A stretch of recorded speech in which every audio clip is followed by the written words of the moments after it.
ഇറാനിലെ ചബഹാർ എന്ന തുറമുഖത്തിൻ്റെ വരുന്ന 10 വർഷത്തേക്കുള്ള ഓപ്പറേഷനും മെയിൻ്റനൻസും ഡെവലപ്മെൻറ്റുമെല്ലാം ഇന്ത്യയെ ഏൽപ്പിച്ചുകൊണ്ടുള്ള ഒരു കരാറിൽ ഇന്ത്യയും ഇറാനും കഴിഞ്ഞ ദിവസം ഒപ്പുവെച്ചതിനെക്കുറിച്ചുള്ള വാർത്തകളൊക്കെ നിങ്ങൾ ശ്രദ്ധിച്ചിട്ടുണ്ടാവും.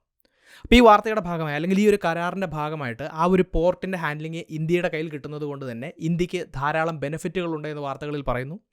എന്നാൽ അതോടൊപ്പം തന്നെ ഇറാനുമായി ഇങ്ങനെ ഒരു കരാറിൽ ഒപ്പിട്ടതോടുകൂടി അമേരിക്കയുടെ പല സാങ്ഷൻസും ഇന്ത്യക്ക് മേലെ വരാൻ സാധ്യതയുണ്ട് എന്നുള്ള ചില വാർണിങ്ങുകൾ വന്നതായിട്ടുള്ള വാർത്തകൾ നമ്മൾ കാണുന്നുണ്ട്.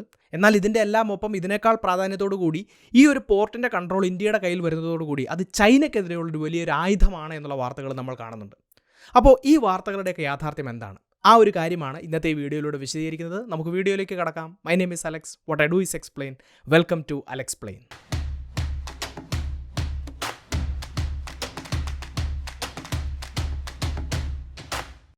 അപ്പോൾ വീഡിയോയിലേക്ക് കടക്കുന്നതിന് മുന്നേ നിങ്ങളൊരു നല്ല നിക്ഷേപാവസരം പരിചയപ്പെടുത്താൻ വേണ്ടി ആഗ്രഹിക്കുകയാണ്. നിങ്ങൾ ഓരോ മാസവും 2000 രൂപ പോലെയുള്ള ചെറിയ തുകകൾ ഉപയോഗിച്ചുകൊണ്ട് നിക്ഷേപം ആരംഭിക്കാൻ താല്പര്യപ്പെടുന്നുണ്ടെങ്കിൽ ഒരു നല്ല അവസരം വന്നിരിക്കുകയാണ്. മാക്സ് ലൈഫ് അവരുടെ ഒരു NFO ലോഞ്ച് ചെയ്തിരിക്കുകയാണ്. ഒരു കാര്യം പ്രത്യേകം ശ്രദ്ധിക്കുക, ഈ മെയ് 31-ാം തീയതി വരെ മാത്രമാണ് നിങ്ങൾക്ക് ഈ NFOയിൽ നിക്ഷേപിക്കാൻ അവസരമുള്ളൂ. ഇനി ഈ ഒരു ഫണ്ടിൻ്റെ ഇൻഡെക്സ് നോക്കുകയാണെങ്കിൽ അത് നിഫ്റ്റി ആൽഫ 50 ആണ് എന്ന് കാണാം. അതായത് ലാർജ്, മിഡ്, സ്മോൾ ക്യാപ് കമ്പനികളിലെ ഏറ്റവും നല്ല രീതിയിൽ പെർഫോം ചെയ്യുന്ന 50 കമ്പനികളിലായിരിക്കും ഇവിടെ ഇൻവെസ്റ്റ്മെൻറ്റ് നടക്കുന്നത്. ഇനി ഈ ഒരു ഇൻഡെക്സിൻ്റെ കഴിഞ്ഞ കാലഘട്ടങ്ങളിലെ പെർഫോമൻസ് നോക്കുകയാണെങ്കിൽ കഴിഞ്ഞ 10-5 വർഷങ്ങളിൽ 26.3%-ൻ്റെയും 31.2%-ൻ്റെയും റിട്ടേൺസ് നൽകിയിരിക്കുന്നത് കാണാം. മറ്റൊരു രീതിയിൽ പറയുകയാണെങ്കിൽ 2014 നിങ്ങളിങ്ങനെ ഒരു ഫണ്ടിൽ നിക്ഷേപിച്ചിരുന്നുവെങ്കിൽ നിങ്ങൾക്കിപ്പോൾ 10 മടങ്ങിൻ്റെ റിട്ടേൺ ലഭിക്കുമായിരുന്നു. ഇനി മാക്സ് ലൈഫ് എന്ന് പറഞ്ഞിട്ടുള്ള കമ്പനി തന്നെ നോക്കുകയാണെങ്കിൽ അവരുടെ സോൾവൻസി റേഷ്യോ 190%-വും അവരുടെ AUM 1.5 ലക്ഷം കോടി രൂപയുമാണ് എന്ന് കാണാം. ഇനി മാക്സ് ലൈഫ് എന്ന കമ്പനി തന്നെ 2023 ഓഗസ്റ്റിൽ ആരംഭിച്ച ഫണ്ടിന് 23.4% റിട്ടേൺസ് കിട്ടിയിരിക്കുന്നത് കാണാം. അപ്പോൾ കമ്പനി അവകാശപ്പെടുന്നത് NRIs ആയിട്ടുള്ള ആളുകളൊക്കെ മാസം ഒരു 18,000 രൂപ നിക്ഷേപിക്കുകയാണെങ്കിൽ 3 കോടിയുടെ വരെ റിട്ടേൺസ് ലഭിക്കും എന്നുള്ളതാണ്. സോ ഈ ഒരു NFOയുടെ നിലവിലത്തെ NAV എന്ന് പറയുന്നത് വെറും 10 രൂപ മാത്രമാണ്. സോ നിങ്ങൾക്ക് ഇതിനെക്കുറിച്ച് കൂടുതൽ അറിയാനും അതിനുശേഷം നിക്ഷേപിക്കണമോ വേണ്ടയോ എന്നുള്ള തീരുമാനമെടുക്കാൻ താല്പര്യമുണ്ടെങ്കിൽ അതിന് വേണ്ടിയിട്ടുള്ള ലിങ്കുകളും കാര്യങ്ങളും ഞാൻ ഡിസ്ക്രിപ്ഷനിലും പിൻഡ് കമൻറ്റിലും കൊടുക്കുന്നുണ്ട്. നിങ്ങൾക്കത് ഉപയോഗിക്കാവുന്നതാണ്. നമുക്ക് വീഡിയോയിലേക്ക് തിരിച്ചു വരാം. അപ്പോൾ നമ്മൾ ഈ ചബഹാർ പോർട്ടുമായി ബന്ധപ്പെട്ടുള്ള കാര്യങ്ങൾ മനസ്സിലാക്കുമ്പോൾ ഒരു കാര്യം കൃത്യമായി തിരിച്ചറിയണം. ഈ ചബഹാർ പോർട്ട് എന്ന് പറഞ്ഞിട്ടുള്ള ഒരു വാർത്ത കഴിഞ്ഞ കുറേ കാലങ്ങളായിട്ട് നമ്മൾ മാധ്യമങ്ങളിൽ കാണുന്നുണ്ട്. ഇപ്പോൾ 2012 ഇന്ത്യയും ഇറാനും അഫ്ഗാനിസ്ഥാനും ഉൾപ്പെടെയുള്ള ഒരു ട്രൈലാറ്ററൽ ടോക്ക് ഈ ഒരു പോർട്ടുമായി ബന്ധപ്പെട്ട് നടക്കുന്നുണ്ട്. കാരണം ഈ 3 രാജ്യങ്ങളും ഇതിൻ്റെ ബെനിഫിഷ്യറീസ് ആയിട്ട് വരുന്നു എന്നുള്ളതുകൊണ്ടാണ്. അതുപോലെ തന്നെ തൊട്ടടുത്ത് വരുന്ന വർഷങ്ങളിൽ ആദ്യം ഒരു $100 മില്യൺ പിന്നെ ഒരു $500 മില്യൺ ഇൻവെസ്റ്റ്മെൻറ്റ് ഇന്ത്യയുടെ ഭാഗത്തു നിന്നും ഈ പോർട്ടിൻ്റെ ഡെവലപ്മെൻറ്റുമായി ബന്ധപ്പെട്ട് വരുന്നുണ്ട്. അപ്പോൾ ഈ പോർട്ട് ഇങ്ങനെ ഡെവലപ്പ് ചെയ്ത് കഴിഞ്ഞപ്പോൾ ഇതിൻ്റെ നടത്തിപ്പുമായി ബന്ധപ്പെട്ടിട്ടുള്ള പല കരാറുകളിലും ഇന്ത്യയും ഇറാനും ഒപ്പുവെക്കുന്നുണ്ടെങ്കിലും അത് നല്ല രീതിയിൽ മുന്നോട്ട് കൊണ്ടുപോകാനോ അല്ലെങ്കിൽ പ്രാവർത്തികമാക്കാനോ സാധിക്കുന്നില്ല. അതിൻ്റെ ഏറ്റവും പ്രധാനപ്പെട്ട ഒരു പ്രശ്നം എന്താണെന്ന് ചോദിച്ചു കഴിഞ്ഞാൽ 2016 ഡൊണാൾഡ് ട്രംപ് അമേരിക്കൻ പ്രസിഡൻ്റായിട്ട് അധികാരത്തിൽ വന്നു കഴിഞ്ഞപ്പോൾ അല്ലെങ്കിൽ അതിന് കുറച്ച് കാലങ്ങൾക്ക് ശേഷം അമേരിക്കയും ഇറാനും തമ്മിലുള്ള ആ ഒരു ബന്ധം വഷളാവുകയും അതിൻ്റെ ഭാഗമായിട്ട് അമേരിക്കയുടെ ഭാഗത്തു നിന്നും പലതരത്തിലുള്ള ഉപരോധങ്ങൾ അല്ലെങ്കിൽ സാങ്ഷൻസ് ഇറാൻ്റെ മുകളിൽ വരികയും ചെയ്തു. അപ്പോൾ ഇറാനുമായി ഏതെങ്കിലും രീതിയിലുള്ള ബിസിനസ്സോ അല്ലെങ്കിൽ മറ്റെന്തെങ്കിലും കാര്യങ്ങളോ രാജ്യങ്ങൾ മുന്നോട്ട് കൊണ്ടുപോയാൽ അവർക്കെതിരെയും സാങ്ഷൻസ് വരും എന്നുള്ള ഒരു പ്രശ്നം ഉണ്ടായിരുന്നത് കൊണ്ടാണ് ഇന്ത്യയും ഇറാനും തമ്മിലുള്ള അല്ലെങ്കിൽ ഈ ഒരു പോർട്ടുമായി ബന്ധപ്പെട്ടുള്ള കാര്യങ്ങൾ നല്ല രീതിയിൽ മുന്നോട്ട് പോകാതിരുന്നത്. പക്ഷേ അഫ്ഗാനിസ്ഥാന് ഈ ഒരു പോർട്ടിൻ്റെ ഭാഗമായിട്ട് ഒരുപാട് സഹായങ്ങൾ ലഭിക്കുന്നുണ്ടെന്ന് മനസ്സിലാക്കിയതോടുകൂടി ഈ ചബഹാർ പോർട്ടിനെ അമേരിക്കൻ ഗവൺമെൻറ് സാങ്ഷൻസിൽ നിന്നൊക്കെ ഒഴിവാക്കുന്നുണ്ട്. അപ്പോൾ അതിൻ്റെ ഭാഗമായിട്ട് ഒരു ഇയർ ടു ഇയർ ബേസിസിൽ അതായത് ഓരോ വർഷവും പുതുക്കുന്ന രീതിയിലുള്ള കരാറുകളിൽ ഇന്ത്യയും ഇറാനും ഏർപ്പെടുന്നുണ്ടായിരുന്നു. അപ്പോൾ അതിൻ്റെ ഒരു അവസാന ഘട്ടം എന്നോണമാണ് കഴിഞ്ഞ ദിവസങ്ങളിൽ 10 വർഷത്തേക്ക് ഈ പോർട്ടിൻ്റെ ഓപ്പറേഷനും അതിൻ്റെ മെയിൻ്റനൻസും ഡെവലപ്മെൻറ്റുമായിട്ട് ബന്ധപ്പെട്ടിട്ടുള്ള എല്ലാ കൺട്രോളുകളും ഇന്ത്യക്ക് കൊടുക്കുന്നതുമായി ബന്ധപ്പെട്ടിട്ടുള്ള കരാറിൽ ഈ 2 രാജ്യങ്ങളും ഒപ്പുവെക്കുന്നത് എന്ന് കാണാം. പക്ഷേ ഇവിടെ ഒരു കാര്യം പ്രധാനമായിട്ട് മനസ്സിലാക്കണം. ഈ ചബഹാർ എന്ന് പറഞ്ഞുള്ള തുറമുഖത്തിൻ്റെ മുഴുവൻ കൺട്രോളും ഇന്ത്യക്ക് കൊടുക്കുകയല്ല ചെയ്യുന്നത്. ഇവിടെ 2 പ്രധാനപ്പെട്ട ടെർമിനലുകളുണ്ട്. ഷാഹിദ് കലന്താരി അതുപോലെ തന്നെ ഷാഹിദ് ബെഹേഷ്തി എന്ന് പറഞ്ഞിട്ടുള്ള 2 ടെർമിനലുകളാണ് ഇവിടെ ഉള്ളത്. ഇതിനകത്ത് ഏകദേശം 254 ഹെക്ടർ ഏരിയ വരുന്ന ഷാഹിദ് ബെഹേഷ്തി ടെർമിനലിൻ്റെ കൺട്രോളാണ് ഈ കരാർ പ്രകാരം ഇന്ത്യക്ക് കൊടുത്തിരിക്കുന്നത് എന്ന് കാണാം. അപ്പോൾ ഇന്ത്യയിൽ നിന്നും ഇന്ത്യ പോർട്സ് ഗ്ലോബൽ ലിമിറ്റഡ് എന്ന് പറഞ്ഞിട്ടുള്ള കമ്പനിയും ഇറാനിൽ നിന്നും ഇറാൻ്റെ പോർട്സ് ആൻഡ് മാരിടൈം ഓർഗനൈസേഷൻ എന്ന് പറഞ്ഞിട്ടുള്ള ഓർഗനൈസേഷനും കൂടെ ചേർന്നിട്ടാണ് ഈ കരാറിൽ ഒപ്പിട്ടിരിക്കുന്നത് എന്ന് കാണാം. അപ്പോൾ ഈ IPGL India ports global limited എന്ന് പറഞ്ഞിട്ടുള്ള കമ്പനി ഇന്ത്യയുടെ തുറമുഖ മന്ത്രാലയത്തിൻ്റെ കീഴിൽ വരുന്ന ഒരു കമ്പനിയാണ് എന്ന് കാണാം. അതായത് ഈ ഒരു കമ്പനിയുടെ കയ്യിലേക്കാണ് ഈ പോർട്ടിൻ്റെ കൺട്രോൾ വരുന്നതെങ്കിലും ഇൻഡയറക്റ്റ് ആയിട്ട് ഇന്ത്യൻ ഗവൺമെൻറ് തന്നെയാണ് ഈ പോർട്ടിനെ ഇനി 10 വർഷക്കാലത്തേക്ക് കൺട്രോൾ ചെയ്യുന്നത് എന്ന് കാണാം. ഇനി അത് മാത്രമല്ല, ഈ കരാർ ഒപ്പിട്ട് ഉടനടി ആ ഒരു പോർട്ടിൻ്റെ ഭാഗമായിട്ട് $120 മില്യൺ ഇൻവെസ്റ്റ്മെൻറ്റ് നടത്താൻ വേണ്ടിയിട്ട് ഇന്ത്യൻ ഗവൺമെൻറ് തീരുമാനിച്ചിരിക്കുകയാണ്. അതോടൊപ്പം തന്നെ $250 മില്യൺ ഒരു ക്രെഡിറ്റ് വിൻഡോ ഇന്ത്യയുടെയും ഇറാൻ്റെയും ഇടയിൽ ഈ ഒരു പോർട്ടിൻ്റെ ഭാഗമായിട്ട് ഓപ്പൺ ചെയ്യാനും ഇന്ത്യൻ ഗവൺമെൻറ് തീരുമാനിച്ചിരിക്കുന്നു. അപ്പോൾ ഇത്തരത്തിൽ ഒരു വലിയ വാർത്ത പുറത്തേക്ക് വരുന്നു. ഈ വാർത്ത പുറത്തേക്ക് വന്നതിൻ്റെ ഉടനെ തന്നെ മറ്റ് ചില വാർത്തകൾ ഇതിൻ്റെ പുറകെ വരികയാണ്. ഇതിനകത്ത് ഏറ്റവും പ്രധാനപ്പെട്ട വാർത്ത അമേരിക്കൻ സാങ്ഷൻസുമായി ബന്ധപ്പെട്ടതായിരുന്നു. അപ്പോൾ ഇന്ത്യയും ഇറാനും തമ്മിൽ ഇങ്ങനെ ഒരു കരാർ ഒപ്പിട്ടതിനെക്കുറിച്ചുള്ള ഒരു ചോദ്യം അമേരിക്കയുടെ ഡിപ്പാർട്ട്മെൻറ്റ് ഓഫ് സ്റ്റേറ്റ്സിൻ്റെ മുന്നിൽ വന്നു കഴിഞ്ഞപ്പോൾ ഈ ഒരു കരാറിനെക്കുറിച്ച് അവർക്ക് അറിയാമെന്നും ഇറാനുമായിട്ട് ഏതെങ്കിലും രാജ്യങ്ങൾ ബിസിനസ് പരമായിട്ടുള്ള കരാറുകളിലേക്കൊക്കെ പോയി കഴിഞ്ഞാൽ ഇറാന് മേലെയുള്ള ഉപരോധങ്ങൾ ആ രാജ്യങ്ങളിലേക്കും വ്യാപിക്കാനുള്ള ഒരു സാധ്യതയുണ്ട് എന്നുള്ളൊരു വാണിംഗാണ് അമേരിക്കയുടെ സ്റ്റേറ്റ് ഡിപ്പാർട്ട്മെൻറ്റിൻ്റെ സ്പോക്ക് പേഴ്സൻ്റെ ഭാഗത്തു നിന്ന് ഉണ്ടായത്. മാത്രമല്ല, ഈ മേഖലയിലെ പല എക്സ്പേർട്സും അഭിപ്രായപ്പെടുന്നത് അമേരിക്കൻ പ്രസിഡന്റിൻ്റെ പുതിയ ഇലക്ഷൻ നടക്കാൻ പോവുകയാണ്, ഡൊണാൾഡ് ട്രംപ് തന്നെ അധികാരത്തിലേക്ക് വന്നേക്കാം എന്നുള്ളൊരു സാഹചര്യം അമേരിക്കയിൽ നിലനിൽക്കുന്നുണ്ട്. അങ്ങനെ വന്നു കഴിഞ്ഞാൽ ഇറാന് മേലെയുള്ള ഉപരോധങ്ങൾ വീണ്ടും വർദ്ധിക്കാൻ സാധ്യതയുണ്ട് എന്നും ആ ഒരു സമയത്ത് ഇന്ത്യയും ഇറാനും ഈ പോർട്ടുമായി ബന്ധപ്പെട്ടിട്ടുള്ള കരാർ മുന്നോട്ട് കൊണ്ടുപോയി കഴിഞ്ഞാൽ ചില സാങ്ഷൻസ് ഇന്ത്യയുടെ മേലും വരാനുള്ള ഒരു സാധ്യതയുണ്ട് എന്നുമാണ്. അപ്പോൾ ഇവിടെ എല്ലാവർക്കും ഒരു സംശയം തോന്നും, ഇത്തരത്തിൽ വലിയ സാങ്ഷൻസിനെയൊക്കെ വിളിച്ചു വരുത്തിക്കൊണ്ട് ഇന്ത്യ എന്തിനാണ്, അല്ലെങ്കിൽ ഇത്രയും റിസ്ക് എടുത്തുകൊണ്ട് ഇന്ത്യ എന്തിനാണ് ഇറാൻ പോലെയുള്ള ഒരു രാജ്യത്തിൽ ഒരു തുറമുഖത്തിൻ്റെ കരാറിൽ ഒപ്പിടുന്നത്, അല്ലെങ്കിൽ ആ ഒരു തുറമുഖത്തിൻ്റെ കൺട്രോൾ ഏറ്റെടുക്കുന്നത്? അപ്പോൾ ഇതുകൊണ്ട് ഇന്ത്യക്ക് ഉണ്ടാകുന്ന ബെനിഫിറ്റ്സ് എന്തൊക്കെയാണെന്ന് നമ്മൾ ആദ്യം കൃത്യമായി മനസ്സിലാക്കണം. അപ്പോൾ ഇതിനകത്തെ ഏറ്റവും പ്രധാനപ്പെട്ട ബെനിഫിറ്റ് എന്ന് പറയുന്നത് ആ തുറമുഖം ഇരിക്കുന്ന ലൊക്കേഷൻ തന്നെയാണ് എന്ന് കാണാം. ഇപ്പോൾ നമ്മൾ മാപ്പിൽ നോക്കുകയാണെങ്കിൽ ഇറാൻ്റെ ഒരു സൗത്ത് ഈസ്റ്റേൺ ഭാഗത്തായിട്ടാണ് ഈ ചബഹാർ എന്ന് പറഞ്ഞിട്ടുള്ള പോർട്ട് വന്നിരിക്കുന്നത്. അവിടുത്തെ സിസ്താൻ ബലൂചിസ്ഥാൻ എന്ന് പറഞ്ഞിട്ടുള്ള പ്രൊവിൻസിലെ മക്രാൻ എന്ന് പറഞ്ഞിട്ടുള്ള കോസ്റ്റിലാണ് ഈ ഒരു പോർട്ട് വന്നിരിക്കുന്നത് എന്ന് കാണാം.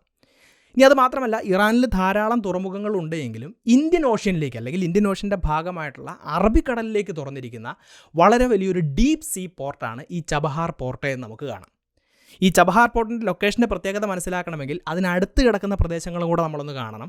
ഗൾഫ് ഓഫ് ഒമാനിലാണ് ഈ ചബഹാർ പോർട്ട് വന്നിരിക്കുന്നത്. ഈ ഗൾഫ് ഓഫ് ഒമാൻ്റെ തൊട്ടടുത്ത് തന്നെ ഹോർമൂസ് സ്ട്രെയിറ്റ്, അല്ലെങ്കിൽ ഹോർമൂസ് കടലിടുക്ക് എന്ന് പറഞ്ഞിട്ടുള്ള ഒരു ജലപാത നമുക്ക് കാണാം. ഈ ഹോർമൂസ് സ്ട്രെയിറ്റ് എന്ന് പറയുന്നത് പേർഷ്യൻ ഗൾഫിനെയും അതുപോലെ തന്നെ ഇന്ത്യൻ മഹാസമുദ്രത്തെയും തമ്മിൽ കണക്ട് ചെയ്യുന്ന ഒരു കടലിടുക്കാണ്.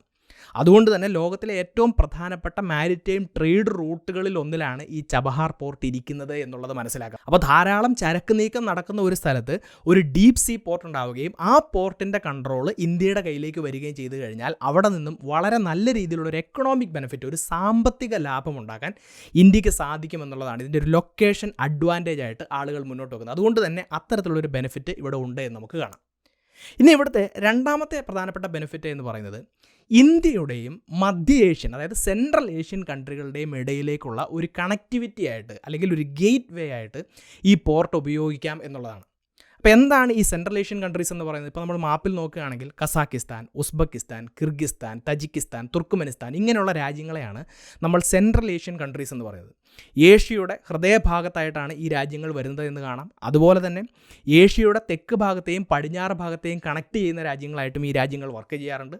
എന്ന് മാത്രമല്ല, ഏഷ്യയെയും യൂറോപ്പിനെയും കരമാർഗം കണക്ട് ചെയ്യുന്ന പ്രധാനപ്പെട്ട രാജ്യങ്ങളുമാണ് ഈ സെൻട്രൽ ഏഷ്യൻ രാജ്യങ്ങളെന്ന് പറയുന്നത്.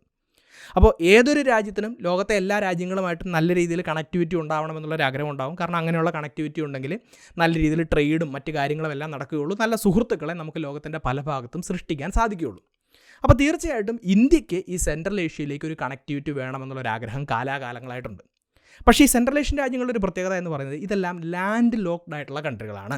സമുദ്രത്തിലേക്ക് ഈ രാജ്യങ്ങൾക്കൊന്നും നേരിട്ട് പ്രവേശിക്കാൻ സാധിക്കില്ല. അതുകൊണ്ട് തന്നെ ഈ രാജ്യങ്ങളിലേക്ക് കണക്ടിവിറ്റി വേണമെങ്കിൽ കരമാർഗത്തിലൂടെയുള്ളൊരു കണക്ടിവിറ്റി മാത്രമേ പോസിബിൾ ആവുകയുള്ളൂ. അപ്പോൾ ഇന്ത്യ ഈ സെൻട്രൽ ഏഷ്യൻ രാജ്യങ്ങളുമായിട്ടും അതുപോലെ തന്നെ അഫ്ഗാനിസ്ഥാനും ഒക്കെ ആയിട്ട് കണക്ട് ചെയ്യണമെങ്കിൽ അതിനുള്ള ഏറ്റവും പ്രധാനപ്പെട്ട മാർഗ്ഗം എന്ന് പറയുന്നത് പാകിസ്ഥാനിലൂടെ മാത്രമേ ഉള്ളൂ. പാകിസ്ഥാനിലൂടെ മാത്രമേ കരമാർഗ്ഗം നമുക്ക് ഈ രാജ്യങ്ങളിലേക്ക് കണക്ട് ചെയ്യാൻ സാധിക്കുകയുള്ളൂ.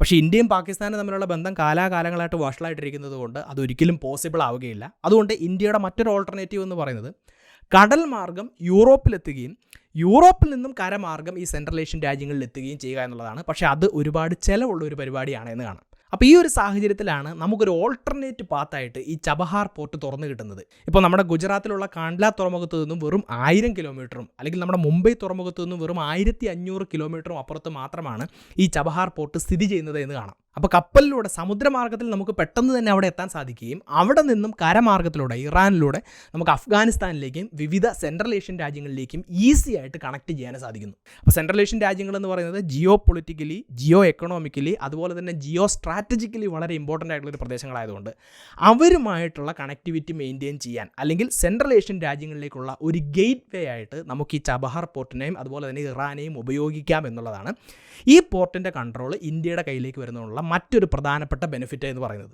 ഇനി ഈ ചബഹാർ പോർട്ടിൻ്റെ കൺട്രോൾ ഇന്ത്യയുടെ കയ്യിലേക്ക് വരുന്നത് കൊണ്ട് മൂന്നാമത്തെ ബെനിഫിറ്റ് എന്ന് പറയുന്നത് എക്കണോമിക് ബെനിഫിറ്റാണ്. അപ്പോൾ ഓൾറെഡി ഇതിൻ്റെ ലൊക്കേഷൻ മൂലമുണ്ടാകുന്ന എക്കണോമിക് ബെനിഫിറ്റുകളെക്കുറിച്ച് നമ്മൾ കണ്ടു കഴിഞ്ഞു. എന്നാൽ ഇവിടെ കുറേ കാലമായിട്ട് പറയുന്ന ഒരു പ്രൊജക്റ്റാണ് INSTC എന്ന് പറയുന്നത്, international north south transport corridor എന്നുള്ളതാണ് ഇതിൻ്റെ ഫുൾ ഫോം. ഈ INSTCയുടെ ഒരു പ്രധാനപ്പെട്ട ഭാഗമാണ്, അല്ലെങ്കിൽ അതിനെ ഡെവലപ്പ് ചെയ്യാൻ വേണ്ടിയിട്ട് ഈ ചബഹാർ പോർട്ട് നല്ല രീതിയിൽ സഹായിക്കും എന്നാണ് പറയുന്നത്. അപ്പോൾ ഈ INSTC എന്താണെന്ന് മനസ്സിലാക്കാൻ വേണ്ടി ശ്രമിക്കാം.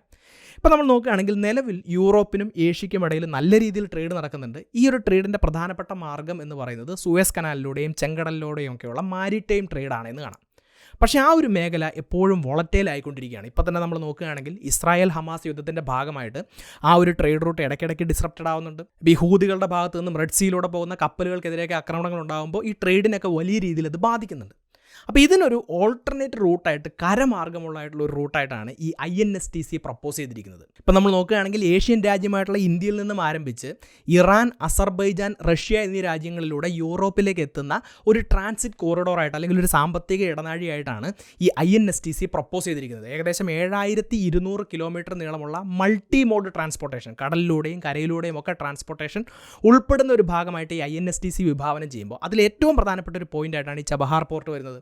കാരണം ഇതിൻ്റെ തുടക്കം ഇന്ത്യയിൽ നിന്നാണ് എന്ന് കാണാം. അപ്പോൾ ഇന്ത്യയിൽ നിന്നും കപ്പലുകൾ വഴി സമുദ്രമാർഗ്ഗത്തിലൂടെ ചബഹാർ പോർട്ടിലെത്തുകയും അവിടെ നിന്നും കരമാർഗ്ഗം റഷ്യയിലേക്ക് എത്തി അവിടെ നിന്ന് യൂറോപ്പിലേക്ക് കണക്ട് ചെയ്യുന്ന ഒരു പ്രൊജക്റ്റായിട്ടാണ് ഇതിനെ മുന്നോട്ട് വെച്ചിരിക്കുന്നത്. അപ്പോൾ കാലാകാലങ്ങൾ കഴിയും തോറും ഇതിൻ്റെ ഒരു ഇമ്പോർട്ടൻസ് കൂടി വരുന്നു. ആ ഒരു സമയത്ത് ഇന്ത്യക്ക് ഈ ചബഹാർ പോർട്ടിൻ്റെ കൺട്രോൾ കിട്ടുകയാണെങ്കിൽ, ഈ ഒരു ട്രാൻസിറ്റ് കോറിഡോർ കൂടുതൽ ആളുകൾ ഉപയോഗിക്കാൻ തുടങ്ങുകയാണെങ്കിൽ അതിൻ്റെ ഭാഗമായിട്ടും വലിയ രീതിയിലുള്ള ഒരു സാമ്പത്തിക ലാഭം ഇന്ത്യക്ക് ഉണ്ടാവും എന്നാണ് കണക്ക് കൂട്ടുന്നത്. അപ്പോൾ ഈ പറഞ്ഞ രീതിയിലുള്ള ഒരുപാട് ബെനിഫിറ്റ്സ് ഈ ചബഹാർ പോർട്ടിൻ്റെ കൺട്രോളിൻ്റെ ഭാഗമായിട്ട് ഇന്ത്യക്ക് കിട്ടുന്നുണ്ടെങ്കിലും ഇതിനെല്ലാം കവച്ചു വെക്കുന്ന രീതിയിലുള്ള വലിയൊരു സ്ട്രാറ്റജിക് ഇമ്പോർട്ടൻസ് ഈ ചബഹാർ പോർട്ടിനുണ്ട് എന്നുള്ളത് മനസ്സിലാക്കാം. അപ്പോൾ അതെന്താണെന്ന് തിരിച്ചറിയണമെങ്കിൽ നമ്മൾ ഈ ചബഹാർ പോർട്ടിൻ്റെ അറൗണ്ട് ആയിട്ടുള്ള മാപ്പ് നോക്കുകയാണെങ്കിൽ അവിടെ നിന്നും ഒരു 72 കിലോമീറ്റർ മാറി പാകിസ്ഥാനിലെ ഗ്വാദർ എന്ന് പറഞ്ഞിട്ടുള്ള മറ്റൊരു തുറമുഖം നമുക്ക് കാണാൻ സാധിക്കും. ഈ ഗ്വാദർ തുറമുഖത്തിൻ്റെ പ്രത്യേകത എന്താണെന്ന് ചോദിച്ചു കഴിഞ്ഞാൽ അത് ഡെവലപ്പ് ചെയ്തിരിക്കുന്നത് ചൈനയാണ്. ചൈനയുടെ സിൽക്ക് റൂട്ട് പ്രോജക്റ്റ് അല്ലെങ്കിൽ ബെൽറ്റ് ആൻഡ് റോഡ് ഇനീഷ്യേറ്റീവിൻ്റെ ഭാഗമായിട്ടുള്ള, അതുപോലെ തന്നെ പാകിസ്ഥാനിലൂടെ കടന്നു പോകുന്ന CPEC, ചൈന പാകിസ്ഥാൻ എക്കണോമിക് കോറിഡോറിൻ്റെ ഭാഗമായിട്ടാണ് ചൈന ഈ ഗ്വാദർ പോർട്ട് ഡെവലപ്പ് ചെയ്തിട്ടുള്ളത്. അപ്പോൾ ഈ ഗ്വാദർ പോർട്ട് ഡെവലപ്പ് ചെയ്യുന്നതുകൊണ്ട് ചൈനയ്ക്ക് എന്തൊക്കെ ബെനിഫിറ്റ്സ് ആണുള്ളത്? ഇന്ത്യക്ക് ആ ഒരു പ്രദേശത്ത് ചബഹാർ പോർട്ടിൻ്റെ ഭാഗമായിട്ട് ഇന്ത്യക്ക് എന്തൊക്കെ ബെനിഫിറ്റ്സ് കിട്ടുന്നുണ്ടോ ആ ബെനിഫിറ്റ്സ് എല്ലാം ചൈനയ്ക്ക് ലഭിക്കുന്നുണ്ട്. അവിടുത്തെ ലൊക്കേഷൻ്റെ അഡ്വാൻറ്റേജും അവിടുത്തെ എക്കണോമിക് അഡ്വാൻറ്റേജും അതുപോലെ തന്നെ സെൻട്രൽ ഏഷ്യയിലേക്കുള്ള നല്ല കണക്ടിവിറ്റിയും എല്ലാം ചൈനയ്ക്ക് ഈ ഒരു പോർട്ടിൻ്റെ ഭാഗമായി ലഭിക്കുന്നുണ്ട് എന്ന് മാത്രമല്ല, ഈ ഗ്വാദർ പോർട്ട് ചൈനയുടെ സ്ട്രിങ് ഓഫ് പേൾസ് പോളിസിയുടെ വളരെ പ്രധാനപ്പെട്ട ഒരു ഭാഗമാണ്. ഇന്ത്യക്ക് ചുറ്റുമുള്ള സ്ഥലങ്ങളിൽ ചൈന അവരുടെ ആധിപത്യം ഉറപ്പിച്ചതിന് ശേഷം ഇന്ത്യക്ക് ഒരു സെക്യൂരിറ്റി ത്രെറ്റ് ഉണ്ടാക്കുന്ന, ഒരു സുരക്ഷാ ഭീഷണി ഉണ്ടാക്കുന്ന അവരുടെ ഒരു പ്രൊജക്റ്റിനെയാണ് സ്ട്രിങ് ഓഫ് പേൾസ് പോളിസി എന്ന് പറയുന്നത്. ഇപ്പോൾ ചൈന നമ്മൾ നോക്കുകയാണെങ്കിൽ ഇന്ത്യയുടെ ഒരു ഭാഗത്ത് മാത്രമേ ചൈനയുള്ളൂ. അപ്പോൾ ഇന്ത്യയും ചൈനയും തമ്മിൽ എന്തെങ്കിലും പ്രശ്നം ഉണ്ടായിക്കഴിഞ്ഞാൽ ചൈനയ്ക്ക് ഒരു ഭാഗത്ത് നിന്ന് മാത്രമേ ഇന്ത്യയെ അറ്റാക്ക് ചെയ്യാൻ സാധിക്കുകയുള്ളൂ. എന്നാൽ ഈ സ്ട്രിങ് ഓഫ് പേൾസ് പോളിസിയുടെ ഭാഗമായി ഇന്ത്യയുടെ ചുറ്റുമുള്ള പല പ്രദേശങ്ങളും ചൈനയുടെ കൺട്രോളിൽ ഇരിക്കുന്നത് കൊണ്ട് തന്നെ ഇന്ത്യയും ചൈനയും തമ്മിൽ എന്തെങ്കിലും പ്രശ്നമുണ്ടായാൽ ഇന്ത്യയെ എല്ലാ ഭാഗത്തു നിന്നും അറ്റാക്ക് ചെയ്യാൻ ചൈനയെ സഹായിക്കുന്ന ഒരു പ്രൊജക്റ്റാണ് ഈ സ്ട്രിങ് ഓഫ് പേൾസ് എന്ന് പറയുന്നത്. അതിൽ വളരെ പ്രധാനപ്പെട്ട ഒരു ഏരിയയാണ് ഈ ഗ്വാദർ പോർട്ട് എന്ന് പറയുന്നത്. അപ്പോൾ ചൈനയ്ക്ക് എക്കണോമിക്കലി മാത്രമല്ല സ്ട്രാറ്റജിക്കലിയും വലിയ രീതിയിലുള്ള ഒരു അഡ്വാൻറ്റേജ് ഈ ഗ്വാദർ പോർട്ട് നൽകുമ്പോൾ അതിനെ എല്ലാ രീതിയിലും കൗണ്ടർ ചെയ്യുക കൂടിയാണ് ഇന്ത്യ ഈ ചബഹാർ പോർട്ടിലൂടെ ചെയ്യുന്നത് എന്നുള്ളത് മനസ്സിലാക്കുക. അതെങ്ങനെയാണെന്ന് ചോദിച്ചു കഴിഞ്ഞാൽ, ഇപ്പോൾ എക്കണോമിക്കലി നോക്കുകയാണെങ്കിൽ ഈ ബെൽറ്റ് ആൻഡ് റോഡ് ഇനീഷ്യേറ്റീവിൻ്റെ ഭാഗമായിട്ട് ഒരുപാട് രാജ്യങ്ങൾ ഈ ഗ്വാദർ പോർട്ട് ഉപയോഗിക്കാൻ തുടങ്ങുകയും അവർക്ക് മേലെ ഏതെങ്കിലും രീതിയിലുള്ള കൺട്രോൾ ചൈന പ്രയോഗിക്കാൻ ശ്രമിക്കുകയും ചെയ്തു കഴിഞ്ഞാൽ അത്തരം രാജ്യങ്ങൾക്കെല്ലാം ഒരു ഓൾട്ടർനേറ്റീവായിട്ട് ഈ പറഞ്ഞിട്ടുള്ള INSTCയും ചബഹാർ പോർട്ടും എല്ലാം ഇന്ത്യ അവിടെ കൊണ്ടുവയ്ക്കുന്നത് കൊണ്ട് തന്നെ നമുക്ക് നല്ല രീതിയിൽ ചൈനയെ അവിടെ കൗണ്ടർ ചെയ്യാൻ സാധിക്കും. പക്ഷേ ഇന്ത്യയുടെ ഇവിടുത്തെ ഏറ്റവും വലിയ ബെനിഫിറ്റ് എന്ന് പറയുന്നത് സുരക്ഷാപരമായി ചൈന ഉയർത്തുന്ന വെല്ലുവിളിയെ അതേ നാണയത്തിൽ ചൈനയ്ക്കൊരു മറുപടി കൊടുക്കാൻ ഈ ചബഹാർ പോർട്ടിലൂടെ നമുക്ക് സാധിക്കുന്നു എന്നുള്ളതാണ്. ചൈനയ്ക്ക് അവിടെ വ്യക്തമായിട്ടുള്ളൊരു പ്രസൻസ് ഉണ്ടെങ്കിൽ അതിൻ്റെ തൊട്ടടുത്ത് തന്നെ ഇന്ത്യക്കും വ്യക്തമായിട്ടുള്ളൊരു പ്രസൻസ് ഉണ്ട് എന്ന് നമ്മൾ വിളിച്ചു പറയുകയാണ് ഈ ചബഹാർ പോർട്ടിൻ്റെ കൺട്രോളിലൂടെ ചെയ്യുന്നത്. ഇനി അത് മാത്രമല്ല, ഈ ചൈനയുടെ സ്ട്രിങ് ഓഫ് പേൾസ് പോളിസിയെ മറികടക്കുന്നതിന് വേണ്ടിയിട്ട് പലതരത്തിലുള്ള പോളിസികൾ ഇന്ത്യ മുന്നോട്ട് വെക്കുന്നുണ്ട്. അതിനകത്തൊരു അൺഒഫീഷ്യൽ ആയിട്ടുള്ള ഒരു പ്രൊജക്റ്റാണ് നെക്ലസ് ഓഫ് ഡയമണ്ട് പോളിസി എന്ന് പറയുന്നത്. അതായത് ചൈനയ്ക്ക് എവിടെയൊക്കെ ആധിപത്യമുണ്ടോ അതിൻ്റെ അടുത്തെല്ലാം ഇന്ത്യയുടെയും കൺട്രോളുള്ള സ്ഥലങ്ങൾ കൊണ്ടുവരിക എന്നുള്ളതാണ് ഈ നെക്ലസ് ഓഫ് ഡയമണ്ട് പോളിസി എന്ന് പറയുന്നത്. ഇപ്പോൾ ഗ്വാദറിൻ്റെ കാര്യത്തിൽ ചബഹാർ പോർട്ട് കൊണ്ടുവന്നിരിക്കും നമ്മൾ കണ്ടു. അതുപോലെ തന്നെ ശ്രീലങ്കയുടെ കാര്യത്തിൽ നോക്കുകയാണെങ്കിൽ അവിടുത്തെ ഹംബൻടോട്ട പോർട്ട് എന്ന് പറയുന്നത് ഇതുപോലെ ചൈന ഓപ്പറേറ്റ് ചെയ്യുന്ന ഒരു പോർട്ടാണ്. ഈ ഹംബൻടോട്ടയിൽ തന്നെയുള്ള ഒരു എയർപോർട്ടിൻ്റെ കൺട്രോൾ ഇന്ത്യയുടെ കയ്യിലേക്ക് ഈ അടുത്ത കാലത്ത് വരുന്നത് നമുക്ക് കാണാം. അപ്പോൾ ഈ രീതിയിൽ ശ്രീലങ്കയിലും ചൈനയ്ക്കൊരു പ്രസൻസ് ഉണ്ടാകുമ്പോൾ അതിൻ്റെ തൊട്ടടുത്ത് തന്നെ ഇന്ത്യയുടെ കൺട്രോളിലുള്ള സ്ഥലങ്ങളുടെയും ഒരു പ്രസൻസ് കടന്നു വരുന്നു. ഇനി ഇത് മാത്രമല്ല, ചൈനയുടെ പ്രസൻസ് ഇല്ലാത്ത സ്ഥലങ്ങളിൽ പോലും സ്ട്രാറ്റജിക് ആയിട്ടുള്ള ഒരു അഡ്വാൻറ്റേജ് കിട്ടുന്നതിന് വേണ്ടിയിട്ടുള്ള പല പ്രവർത്തനങ്ങളും ഇന്ത്യ ചെയ്യുന്നത് കാണാം. ഇപ്പോൾ നോക്കുകയാണെങ്കിൽ ഇന്തോനേഷ്യയിലെ സുബാങ് എന്ന് പറഞ്ഞിട്ടുള്ള പോർട്ട്, ഇപ്പോൾ ട്രേഡൊക്കെ ബന്ധപ്പെട്ടിട്ട് വളരെ ഇമ്പോർട്ടൻ്റ് ആയിട്ടുള്ള ഒരു പോർട്ടാണ്. ആ പോർട്ടിൻ്റെ ഡെവലപ്മെൻറ്റിനുള്ള പല കരാറുകളും ഇന്ത്യയുടെയും ഇന്തോനേഷ്യയുടെയും കീഴിൽ നടക്കുന്നുണ്ട്. അപ്പോൾ ഈ രീതിയിലെല്ലാം ചൈനയെ കൗണ്ടർ ചെയ്യുന്നതിന് വേണ്ടിയിട്ടുള്ള ഒരുപാട് കാര്യങ്ങൾ ഇന്ത്യ ചെയ്യുമ്പോൾ അതിൽ ഏറ്റവും പ്രധാനപ്പെട്ട ഒരു സ്ഥലമായിട്ട് ഈ ചബഹാർ പോർട്ട് മാറുകയാണ്. അതിൻ്റെ കൺട്രോൾ നമ്മുടെ കയ്യിലേക്ക് കിട്ടുന്നതോടുകൂടി ചൈനയെ നല്ല രീതിയിൽ കൺട്രോൾ ചെയ്യാൻ സാധിക്കുന്നു എന്നുള്ളതാണ് ഏറ്റവും വലിയൊരു ബെനിഫിറ്റായിട്ട് ആളുകൾ മുന്നോട്ട് വെക്കുന്നത്.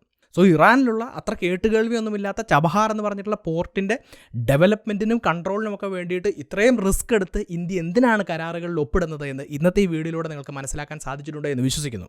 അവിടുത്തെ ലൊക്കേഷൻ എന്ന് പറയുന്നത് വളരെ ഇമ്പോർട്ടൻ്റ് ആയിട്ടുള്ള ഒരു ലൊക്കേഷനാണ്. ഒരുപാട് എക്കണോമിക് ബെനിഫിറ്റുകൾ ഈ ഒരു പോർട്ടിൻ്റെ ഓപ്പറേഷനിൽ നിന്നും ഇന്ത്യക്ക് കിട്ടാനുള്ള സാധ്യതയുണ്ട് എന്ന് മാത്രമല്ല, സുരക്ഷാപരമായി ചൈനയെ നല്ല രീതിയിൽ കൗണ്ടർ ചെയ്യാനുള്ള ഒരു അവസരവും ഈ ചബഹാർ പോർട്ടിലൂടെ നമ്മുടെ കയ്യിലേക്ക് വരുന്നുണ്ട് എന്നുള്ള കാര്യം തിരിച്ചറിയാം. സോ ഇന്നത്തെ ഈ വീഡിയോയെക്കുറിച്ചുള്ള നിങ്ങളുടെ അഭിപ്രായങ്ങളും നിർദ്ദേശങ്ങളും സംശയങ്ങളും ഈ വിഷയത്തെക്കുറിച്ച് നിങ്ങൾക്കറിയാവുന്ന എക്സ്ട്രാ പോയിന്റുകളും എല്ലാം നിങ്ങൾ കമൻറ്റ് ബോക്സിൽ രേഖപ്പെടുത്തുക. ഇതോടൊപ്പം ഞാൻ വീഡിയോയുടെ തുടക്കത്തിൽ പറഞ്ഞിട്ടുള്ള മാക്സ് ലൈഫിൻ്റെ NFOയെക്കുറിച്ച് കൂടി ഓർമ്മിപ്പിക്കുകയാണ്. ഞാൻ നേരത്തെ പറഞ്ഞ ബെനിഫിറ്റുകൾക്കെല്ലാം പുറമെ നിങ്ങൾ ഇവിടെ അടയ്ക്കുന്ന മന്ത്ലി പ്രീമിയത്തിൻ്റെ 120 മടങ്ങിൻ്റെ ഒരു ഇൻഷുറൻസ് കവറേജ് നിങ്ങൾക്ക് ലഭിക്കുന്നതാണ്. അതുപോലെ തന്നെ income tax section 80C 1010D മുതലായിട്ടുള്ള ടാക്സ് ബെനിഫിറ്റുകൾ നിങ്ങൾക്കിവിടെ ലഭിക്കുന്നതാണ്. അപ്പോൾ ഇതിനെക്കുറിച്ച് കൂടുതൽ കാര്യങ്ങൾ കൃത്യമായിട്ട് അറിയാൻ നിങ്ങൾക്ക് താല്പര്യമുണ്ടെങ്കിൽ ഡിസ്ക്രിപ്ഷനിലും പിൻഡ് കമൻറ്റിലും കൊടുത്തിട്ടുള്ള ലിങ്കുകൾ തീർച്ചയായിട്ടും ഉപയോഗിക്കുക. ഈ വീഡിയോ മറ്റുള്ളവർ കാണുന്നത് നല്ലതാണ് എന്ന് തോന്നുന്നുണ്ടെങ്കിൽ തീർച്ചയായിട്ടും നിങ്ങൾ ഈ വീഡിയോ ഷെയർ ചെയ്യുക. ഇതുപോലത്തെ നല്ല നല്ല വീഡിയോസുമായി വീണ്ടും വരുന്നത് വരേക്കും നന്ദി.